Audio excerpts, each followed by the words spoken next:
Good afternoon, Cross Timbers, and welcome to the Texan News Scoop, Texan TV weekly review news show. Here we'll look at this week's top news stories on campus, the region, and beyond. My name is Sydney Burns, and it's March 3rd, 2016. Here are this week's top stories. In breaking news, according to the Stephenville Empire Tribune, 4 people have been detained and 3 schools in Stephenville have been taken off lockdown.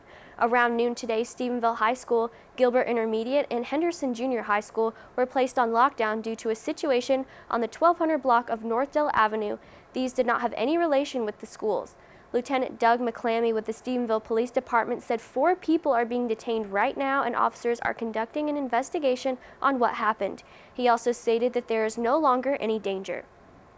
In campus news, Tarleton students and graduates with student loans are below the national and state average for the 4th year in a row. Tarleton financial literacy programs are key to the university's low default rate, said Dr. Javier Garza, Assistant Vice President for Enrollment Management. Based on national data from the U.S. Department of Education, Tarleton's 3-year cohort default rate is 7.6%, which is less than the national average, 11.8%. The 3-year cohort default rate is based on the percentage of university students, borrowers who began repayment through federal loan programs during a 3-year period.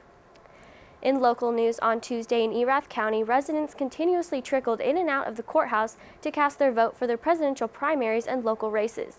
The results for the 2016 Republican primary election in Erath County showed that U.S. Senator Ted Cruz won with 46.81% of votes, followed by Donald Trump with 28.92% of the votes.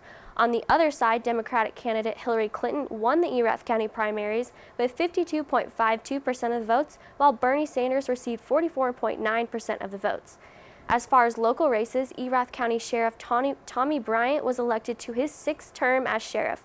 Bryant beat out his fellow opponents Clell Murray and Tish LaCroix by 66.87% of the county's votes. Texan News reporter Kelsey Pointer spoke to Bryant Tuesday night just after the results were announced, and this is what he had to say. "I'm blessed and very honored. It's an amazing feeling that the majority of voters in Erath County want me to be their sheriff for another term, and I look forward to doing it. Keep doing the things we're doing and improving every day. Thank you all, and I sure in the world thank my family, because this is the 2nd time I've had an opponent. Well, I've had 2 this time, and it's tough on your family."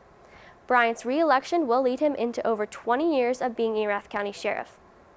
In state news, a police officer was shot and killed Tuesday when responding to a suspicious person and shots fired call at the J.A. Carr Park in Euless. Police officer David Hoffer was just 29 years old and recently engaged.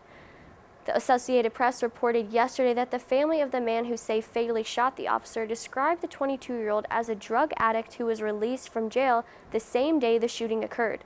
George Antonio Gonzalez, the father of the shooter, said that his son was high on methamphetamine when he was jailed Monday for stealing money. He said his son was released Tuesday and then hours later engaged in a firefight with officers at the park where Hoffer was struck before other officers shot and killed the gunman. Hoffer died Tuesday during surgery. In national news, on Sunday, a 43-year-old man died after authorities said he accidentally shot himself while taking selfies with his girlfriend. The Skagit Valley Herald reported that the man and his girlfriend were taking photos of themselves with a weapon when he shot himself. Skagit County Sheriff's Office Patrol Chief Chad Clark said the man's girlfriend reported that her and her boyfriend had taken several photos with the gun before and have had the gun loaded and unloaded with bullets multiple times. Clark also said the bullet remained in the gun the final time he fired. The death of the man is still under investigation as accidental. No names have yet to be released. In international news, American astronaut Scott Kelly and Russian cosmonaut Mikhail Kornienko landed in Kazakhstan on Wednesday after spending 340 days in space.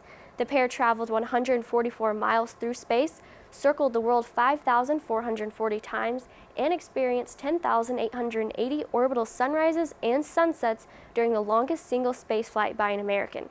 Kelly reported that he feels pretty good and will now be a years-long project to monitor his health.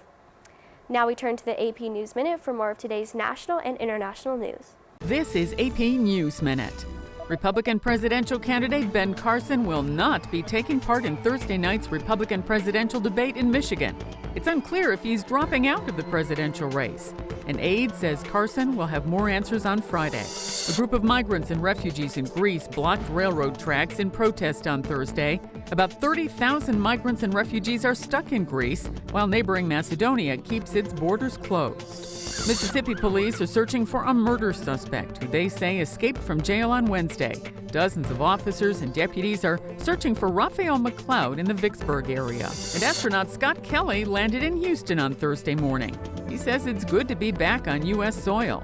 Kelly returned to Earth on Wednesday after 340 days in space.